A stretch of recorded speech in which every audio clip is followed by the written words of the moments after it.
बच्चों, आज की इस वीडियो में हम बात करेंगे कक्षा 9 विज्ञान जीवन की मौलिक इकाई। आज इस चैप्टर के महत्वपूर्ण प्रश्नों के बारे में हम बात करेंगे। तो नेक्स्ट हम अपने प्रश्न पर चलते हैं। प्रश्न संख्या 1 है, कोशिका की खोज किसने और कैसे की। और ये प्रश्न आपको एनसीईआरटी बुक्स की पृष्ठ संख्या 66 में मिल जाएगी। तो देखिए, कोशिका की खोज सन 1665 ईस्वी में वनस्पति शास्त्री रॉबर्ट हुक द्वारा कोशिका की खोज किया गया था। और बात करें कि ये कोशिका की खोज किस तरह से किए, तो देखिए उन्होंने कार्क की पतली काट में कोशिकाओं का अवलोकन करने के लिए स्वनिर्मित यानी कि अपने से सूक्ष्मदर्शी द्वारा प्रयोग किए थे। इसी प्रकार हमारा दूसरा 2 है, कोशिका को जीवन की संरचनात्मक व क्रियात्मक इकाई क्यों कहते हैं। तो देखिए, कोशिका जो होती है, कोशिका को जीवन की संरचनात्मक तथा क्रियात्मक इकाई कहते हैं क्योंकि सभी जीव कोशिकाओं से मिलकर ही बने होते हैं तथा जीवों के शरीर के अंदर जितने भी क्रियाओं का संचालन होता है वो कोशिकाओं द्वारा ही होता है। इस कारण हम कोशिका को जीवन की संरचनात्मक व क्रियात्मक इकाई कहते हैं। नेक्स्ट क्वेश्चन पर पृष्ठ संख्या 68 का ये प्रश्न है। प्रश्न संख्या 1 है, CO2 यानी कार्बन डाइऑक्साइड तथा पानी जैसे पदार्थ कोशिका से कैसे अंदर तथा बाहर जाते हैं, इस पर चर्चा करें। तो देखिए, उच्च सांद्रता से निम्न सांद्रता की ओर विसरण द्वारा जो होता है कार्बन डाइऑक्साइड जाता है तथा पानी जैसे पदार्थ कोशिका से अंदर तथा बाहर जाते हैं। और एक कैसे बाहर और अंदर जाते हैं इसके बारे में कहा जा रहा है आगे।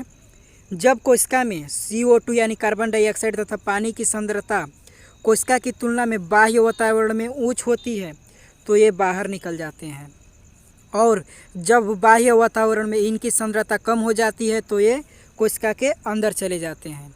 तो देखिए, इसमें ध्यान रखने वाली बात यह है कि देखिए, बाह्य वातावरण में उच्च सांद्रता होती है तो ये बाहर निकल जाते हैं, और बाह्य वातावरण में इनकी सांद्रता कम हो जाती है, किसकी, कार्बन डाइऑक्साइड और पानी की, तो ये अंदर चले जाते हैं। प्रश्न संख्या 2 है, प्लेज्मा झिल्ली को वर्णात्मक पारगम्य झिल्ली क्यों कहते हैं। तो देखिए, प्लेज्मा झिल्ली को वर्णात्मक पारगम्य झिल्ली कहते हैं क्योंकि यह कोशिका के घटकों को बाह्य पर्यावरण से अलग करती है, यानी कि कुछ पदार्थों के अंदर तथा बाहर जाने और आने देती है। तो इस प्रकार हम अगले क्वेश्चन पर चलेंगे। पृष्ठ संख्या 72 का पहला प्रश्न है, क्या आप ऐसे 2 अंगों का नाम बता सकते हैं जिनमें अपना आनुवांशिक पदार्थ होता है। तो 2 आनुवांशिक पदार्थ वाले अंग हैं, प्लेस्टिड और दूसरा है माइटोकॉन्ड्रिया। अगला प्रश्न है हमारा, यदि किसी कोशिका का संगठन किसी भौतिक या रासायनिक प्रभाव के कारण नष्ट हो जाता है तो क्या होगा। तो देखिए इसका आंसर, यदि किसी कोशिका का संगठन किसी भौतिक रासायनिक प्रभाव के कारण नष्ट हो जाता है तो श्वसन, पोषण और उत्सर्जन आदि जैसे विशिष्ट कार्य पूरा करने में कोशिका असक्षम हो जाती है, यानी कि सक्षम नहीं हो पाती है, जिससे कि जीवन की गतिविधियां रुक जाती है तथा मृत्यु भी हो सकती है इससे।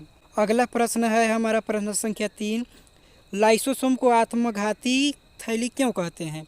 तो देखिए, कोशिकीय चयापचय में व्यवधान के कारण जब कोशिका क्षतिग्रस्त होकर मृत हो जाती है तो लाइसोसोम भी फट जाती है उस समय, और एंजाइम अपने ही कोशिका को पाचित करते हैं, इसलिए कोशिका को आत्मघाती थैली कहते हैं।